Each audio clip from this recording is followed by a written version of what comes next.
আজকে আমরা বানাবো কালো মুরগি। ওকে প্রথমেই ম্যারিনেট করতে হবে হলুদ আর লবণ দিয়ে। কালো তিল ভালো করে পরিষ্কার করে নিতে হবে। তিল থেকে সুন্দর ঘ্রাণ আসলে তখনই নামাই দিবেন।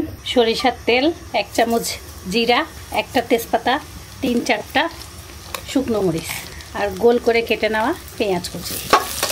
মাংসগুলোকে দিয়েও ভালো করে ভেজে নিতে হবে। কাঁচা মরিচ। কেউ কখনো আগে কালো মুরগি খেয়েছেন নাকি অবশ্যই কমেন্ট করে জানাবেন। তিল দেওয়ার পরে হিটটাকে স্লো করে দিবেন, সিদ্ধর জন্য পানি। আদা রসুন পেস্ট কষানোর সময় দিতে ভুলে গেছি, আপনারা আদা রসুন পেস্ট কষানোর সময় দিয়ে দিবেন। 25 থেকে 30 মিনিট এমন হালকা হিটে রাখলেই সুন্দর হয়ে যাবে। ঝোলটা আপনারা গায়ে গায়েও শুকায় নিতে পারেন, আবার এমনও খেতে পারেন। মাথা নষ্ট স্বাদ, টেস্টটা পুরো অন্যরকম।